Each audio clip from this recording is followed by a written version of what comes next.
I've said a lot of times I truly love Ben Reilly. Now imagine October 2021, Amazing Spider-Man issue 75 dropped. After waiting months for Ben Reilly to finally come back into Peter's life and beat a new Spider-Man and a fresh new era for the character. The first issue starts off well with great art, it had a little weird moment, but you're fine, it's alright. You're so excited for the next issue that drops next week. You wait the next week and then issue 76 drops, another nice issue with great art, just a little weird moment in issue 75. You're filled with so much confidence about this era. You're thinking nothing bad is gonna happen and that you're gonna enjoy these next 6 months of Ben Reilly. Now it's March 2022, Beyond just ended and you didn't enjoy these past 6 months of Ben Reilly. That's mostly how I feel about this era after reading the first 2 issues of Spider-Man Beyond all the way back in October. It's been over 5 years at this point since Ben Reilly has been brought back from the dead by Dan Slott. Ever since then, the character hasn't been really handled well at all. We go from the Jackal, the character that he hated so much and ends up becoming him, thank you Slott for that stupid twist, to a crazy character that attempted to do some lame redemption, only for it to not even matter at all, with the last issue basically being viewed as non-canon for how dumb it was. Then we have whatever you call Spider-Man Beyond.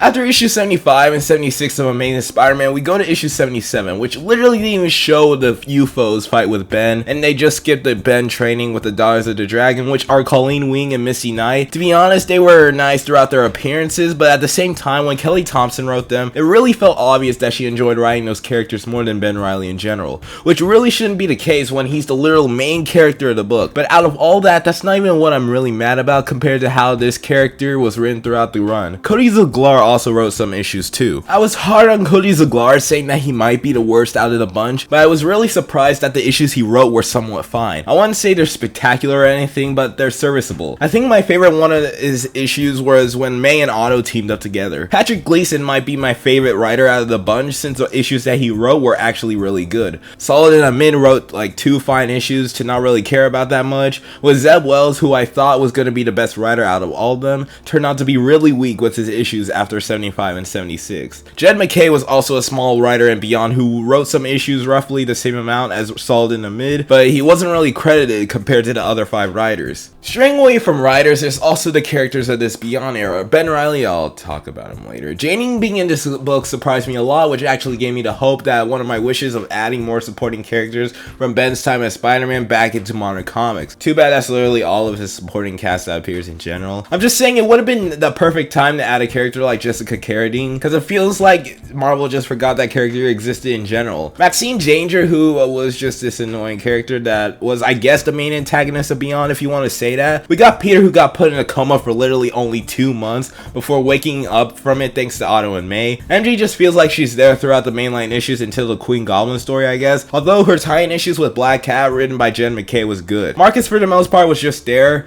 I honestly thought that they were going to do more with the character, but he didn't really have that much other than a somewhat predictable backstab towards Beyond near the end. It honestly felt throughout this book of Amazing Spider-Man that we barely got anything out of it in terms of storytelling and characters. What started out as a fresh new idea to take the character for the next 6 months felt like something that felt like a filler era until issue 86, which is like part 12 of this 19 issue story. You see, throughout Beyond, once Ben Reilly became the main Spider-Man in the book, it started to feel a little odd given the fact that Ben felt in a way sort of stupid during some situations before issue 86. It felt like this man was C.W. Barry Allen, where he needs help over the simplest solutions. Like literally during one part when Doc Ock was infiltrating Beyond, Ben fights him for a little bit, lets him get back up while just standing there and doing nothing about Otto pressing some button that literally takes him down. The only win that I recall the character ever gaining was his fight against Kraven and the UFOs in the beginning. Actually, the Kraven story in Beyond really could have had a lot of potential to give us more stuff for both Kraven and Ben in terms of character and story. Given the fact that this is Kraven's son from the story Hunted, it was just a clone of Kraven basically. We could have actually had that whole dream sequence when Kraven drugged Ben into a hallucination. It could have been a short story of Ben defeating all of his insecurities and his mistakes of the past 5 years, with it being the Jackal and that whole stuff with Mephisto again, or something related to that. But instead the story just wrapped up with a lazy and somewhat rushed ending that could have given us more on this version of Ben. To be honest, now that I think about it, when Beyond has mentioned Ben's insecurities, it feels like we're just getting something similar to Ben's whole arc of him realizing he's the clone and having to make his own life over 20 years ago. But But once we get to issue 86, you come to realize that this whole time, Ben willingly let Beyond, before the story started, to let them erase his problematic memories. It honestly feels so stupid that Ben's memories, which have been a huge part of the character since he's a literal clone, would just willingly give them up so easily like that. By the time Ben figures out that Beyond is bad, they erase his memories until it fails and erase all of his memories as Peter Parker. This leads to the ending part of the story for the character, him wanting his memories back from Beyond. There's also the Queen Goblin story with the Queen Goblin being Kafka, which I'm still conflicted about the idea, but I feel like we could still get more stories of her since it's not a bad idea. During the whole Queen Goblin story, gave us issue 90, which might be the best issue out of all since the first 2 issues. As we see Peter finally return as Spider-Man, there are moments when after so many years, Ben and Peter are acknowledged as brothers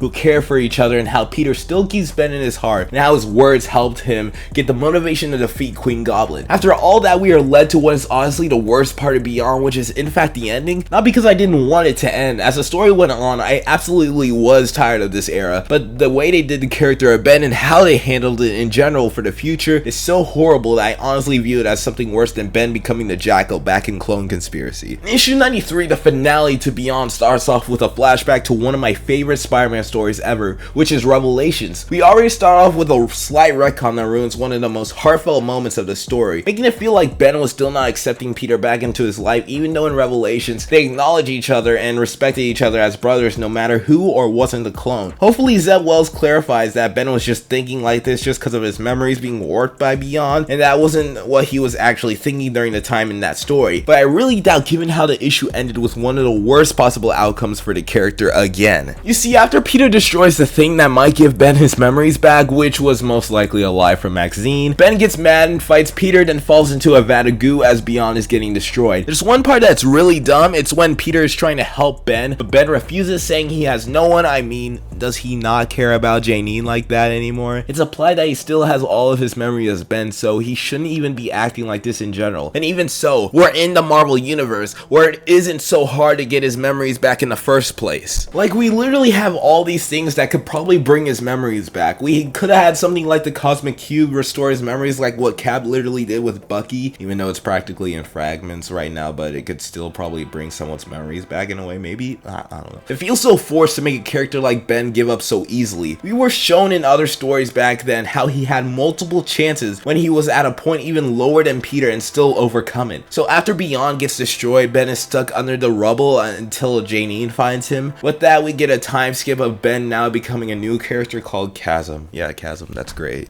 Thank you, Marvel. And that ends the whole Beyond arc for the character. So with that being said, Chasm is one of the most absolutely worst decisions that you could ever make for the character. Turning Ben Reilly into an antagonist goes against the character and is lazy given the fact that Marvel literally tried doing this 2 times with the character in the past 5 to 6 years he's been brought back into comics since the 90s. And it never worked. We went from an exiled clone who was able to make his own life and be his own hero to an evil Spider-Man. One thing that makes me mad about this whole thing is what Nick Loda, executive editor of all Spider-Man comics right now, said. I wanted to thank, and apologize isn't the right word to the Ben Reilly fans out there. Ben is an incredible character who didn't really have a place in the Spider landscape anymore. Peter Parker isn't going anywhere and Miles Morales is here to stay. So Ben has been a challenge for us, and we thought this story gave us an opportunity to not only give Ben a last run as Spider-Man and do a rare thing in the world of superhero comics, a tragedy. With most of our characters locked into eternal roles, a truly tragic story is very rare, and we hope we did Ben justice with it. And as you just read in our day's story, we may have not have seen the last of Ben Reilly. So the way I interpreted his quote was basically this whole time, Marvel didn't know what to do with Ben Reilly's character at all. They thought the best idea was to screw the character over completely while also throwing away every single sort of development in a horribly made era for the character that felt more like filler until they randomly threw the memory stuff over halfway through the story. It's so annoying how Beyond felt like something that could have introduced more comic readers into the character of Ben Reilly and give him more fans, but instead we got something that distanced most fans of the character away from him and some people that hate the sort of direction for the character after what we have gotten. I also want to mention I feel bad for the Kane Parker fans who haven't really gotten anything on this character. I honestly thought that we were gonna say Kane because it literally makes sense in the story of Ben becoming the main Spider-Man again. Like, I get it that Kane appears in almost every Ben Reilly centric story, but you gotta add him when it's a story like this. We went from Ben and Kane literally butting heads after Clone Conspiracy and Ben's solo run to Ben becoming the main Spider-Man again after all that. So shouldn't Kane appear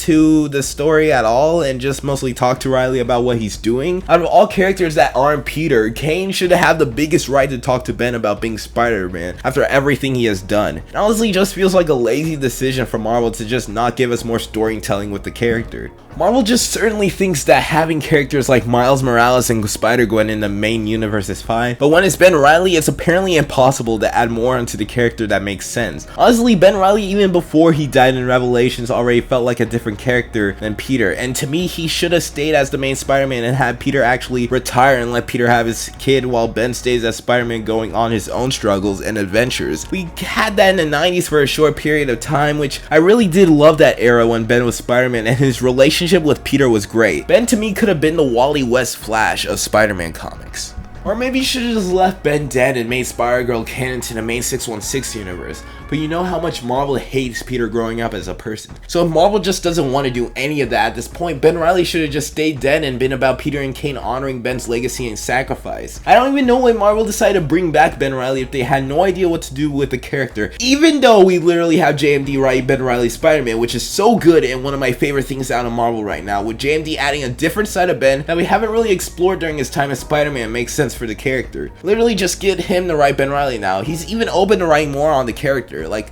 what is the thought process going on at Marvel with the character of Ben Reilly? I'm just so tired of this kind of stuff from Marvel. I thought Beyond was going to be a story about Ben Reilly being accepted back into the Marvel universe by everyone in modern readers after what he got for the past 5 years with the character, and introduce newer readers to his time as Spider-Man. But instead we got a story with an editorial that doesn't know what to do with the character. It's honestly not that hard to make the character good again. We literally got some instances of him being written well by others like Chip Zdarsky in Devil's Reign with that short page with Ben Reilly. I don't even know what Marvel is gonna do with the Ben Reilly character. All I know is that free comic book day issue with the character teaming up with Madeline Pryor. But turning Ben into a villain once again gives me zero hope for the future of this character, and I truly view this as the fall of Ben Reilly.